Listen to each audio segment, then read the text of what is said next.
বিসমিল্লাহির রহমানির রহিম। সম্মানিত সাংবাদিকবৃন্দ, আপনাদের সবাইকে আন্তরিক মোবারকবাদ জ্ঞাপন করছি। ডাকসু নির্বাচনে জয় অথবা পরাজয়ের কিছু নেই। ডাকসু নির্বাচনের মাধ্যমে জুলাইয়ের প্রজন্ম বিজয়ী হয়েছে। ডাকসু নির্বাচনের মাধ্যমে ঢাকা বিশ্ববিদ্যালয়ের শিক্ষার্থীরা বিজয়ী হয়েছে এবং ডাকসু নির্বাচনের মাধ্যমে জুলাইয়ের আকাঙ্ক্ষা বিজয়ী হয়েছে, শহীদদের আকাঙ্ক্ষা বিজয়ী হয়েছে। সে কারণে আমরা শুরুতেই শ্রদ্ধার সাথে স্মরণ করছি জুলাই বিপ্লবের সকল শহীদদের, যাদের মাধ্যমে আজকে আমরা ফ্যাসিবাদ মুক্ত বাংলাদেশ পেয়েছি এবং আজকে আমরা প্রতিটি ক্যাম্পাসে ক্যাম্পাসে গণতান্ত্রিক পরিবেশ পেয়েছি।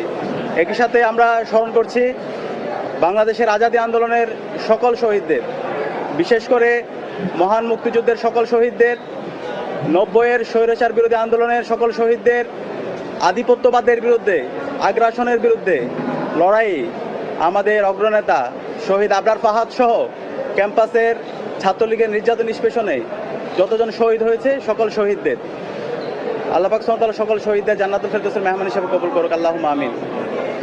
প্রিয় উপস্থিতি, ডাকসু নির্বাচনের মাধ্যমে ঢাকা বিশ্ববিদ্যালয়ের শিক্ষার্থীরা আমাদের উপর নেতৃত্বের আমানত রেখেছে। আমরা দৃঢ়কণ্ঠে বলতে চাই, ডাকসু নির্বাচনে ঢাকা বিশ্ববিদ্যালয়ের শিক্ষার্থীরা সাদিক কায়েম, এস এম ফরহাদ, মহিউদ্দিন খান সহ ঐক্যবদ্ধ শিক্ষার্থী জোটের আমাদের প্যানেলের উপর যে আমানত রেখেছে, আমরা সেই আমানতের যথাযথ হক আদায় করবো ইনশাআল্লাহ। আমরা কথা দিচ্ছি, আমাদের শিক্ষার্থীদের যে স্বপ্নের ক্যাম্পাস, সেই স্বপ্নের ক্যাম্পাস বিনির্মাণ না হওয়ার আগ পর্যন্ত আমরা থামবো না। আমরা আমাদের লড়াই চালিয়ে যাবো ইনশাআল্লাহ। আমি ডাকসুর ভিপি হিসাবে আপনাদেরকে আমি পরিচয় দিতে চাই না। ঢাকা বিশ্ববিদ্যালয়ের শিক্ষার্থীদের কাছে আমি ডাকসুর ভিপি হিসাবে পরিচয় দিতে চাই না। আমি একজন, আমার বোনের একজন ভাই হিসাবে আমাকে পরিচয় দিতে চাই। আমার একজন ছোট ভাইয়ের বড় ভাই হিসাবে আমি পরিচয় দিতে চাই। আমার একজন বড় ভাইয়ের স্নেহের ছোট ভাই হিসাবে পরিচয় দিতে চাই। আমার বন্ধুর একজন বন্ধু হিসেবে পরিচয় দিতে চাই। আমার শিক্ষকের একজন ছাত্র হিসেবে আমি আমাকে পরিচয় দিতে চাই। আমি কথা দিচ্ছি, সাদিক কায়েমকে আপনারা যেভাবে দেখেছেন, ডাকসুর ভিপি হওয়ার পরে তার কোনো পরিবর্তন হবে না ইনশাআল্লাহ।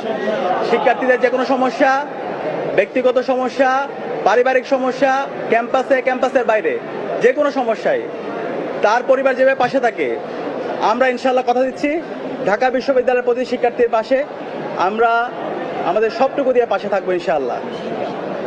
প্রিয় উপস্থিতি, আমরা এই ডাকসু নির্বাচনের দেখতে পেয়েছি, নির্বাচন আয়োজন করার জন্য আমাদের বিশ্ববিদ্যালয়ের শিক্ষার্থীরা রাত দিন এক করে কাজ করেছেন।